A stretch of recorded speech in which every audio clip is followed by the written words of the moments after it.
Sama-sama tayo babago muli para maging milyonaryo. Magandang hapon mga kabisdak. Pag-usapan lang natin itong nakakagimbal na birthday greetings ni Ma'am Shay sa General Manager ng PCSO na si Mel Robles na kamakailan ay umani ng samut-saring batikos at sa loob lamang ng 17 araw ay nalimas ang pundo ng PCSO sa halagang 1.7 billion pesos dahil sa sunod-sunod na panalo sa luto. Ito ay inimbestigahan nga ho sa Senado. At umamin ho silang edited ang picture na ipinalabas ho nila sa kanilang FB page. Ibig sabihin, piki ho yung nanalo. Pero bago po yan, pakinggan ho muna natin ang mensahe rin naman ni Ma'am Shay kasama itong si Michael Ma, si Jong. Bago ho natin pakinggan yung kanyang mensahe kay Mel Robles dahil pareho ho ang punto, pareho ho ang mensahe na gustong iparating ni Ma'am Shay. Pakinggan po natin ang Jong. Hi, you guys are great. Thanks for the support.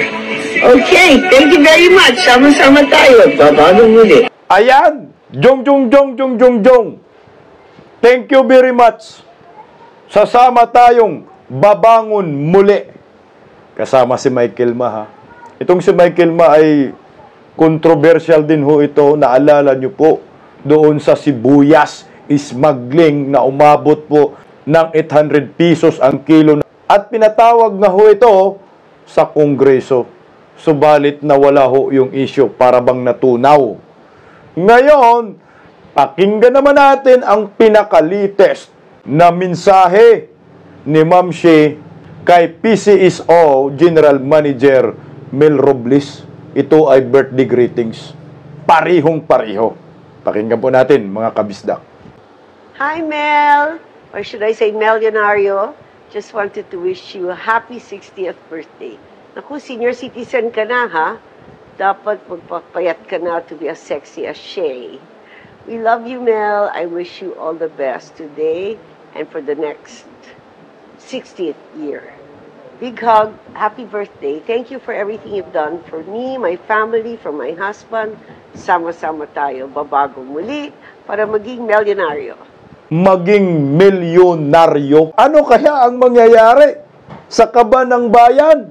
Nako, nakakatakot at nakakasindak yung kanyang mensahe. Mantakin mo. Thank you for your support, Mel. Tinawag niyang milyonaryo pa. Thank you for your support sa kay BBM. Thank you for your support sa lahat. Mantakin mo. Sama-sama daw sila, babangon muli, at sama-sama ho sila maging milyonaryo. Nakon, pambihira ho guys. Nagpapasalamat sa naturang PCSO manager si Ma'am Shay na kamakailan ay umani ng batikos at matindi po ang kontrobersya sa taong iyan. Aba, anong ibig sabihin nito? Alam niya kung ano ang ginagawa ng naturang Mel na tinatawag niyang milyonaryo. Mantakin mo yung dalawang picture na yan. Mel Robles, Michael Ma, kaibigan pareho ni Ma'am Shay, kaibigan pareho ng mga Marcoses. Ano ba ang mga yan? Sa PCSO, araw-araw pinapanalo ang mga tao kuno. Sa PCSO, malaki po ang isyo. Sa PCSO, yung kaban ng bayan, delikado. Bakit? Hindi naman nila pa naipaliwanag ng maayos kung totoong may nanalo ho talaga sa PCSO dahil sa pinakabagong isyo na inedit nila yung picture umano na nanalo sa PCSO. Sila mismo inamin. Tapos ito, may kilma.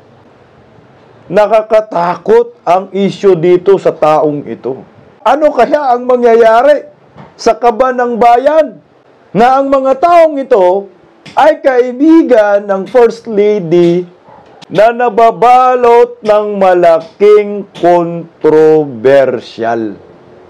Alam ito ng taong bayan, pero matindi ho ang kanyang mga mensahe.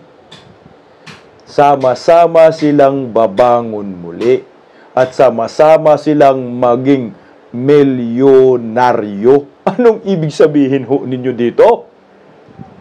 Nako, yari, malilimas kaya ang kaban ng bayan?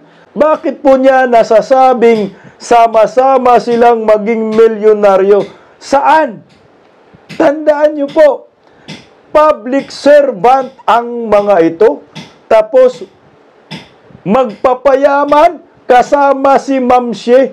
At galing ho mismo yan sa asawa ng Presidente ng Republika ng Pilipinas.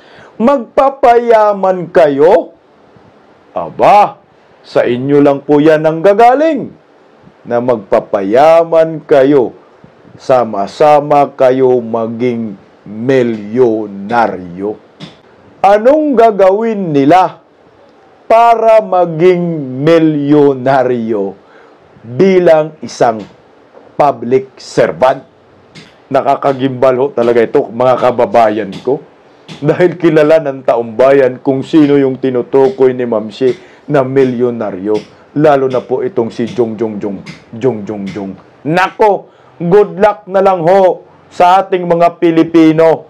Good luck na lang ho sa kaban ng bayan.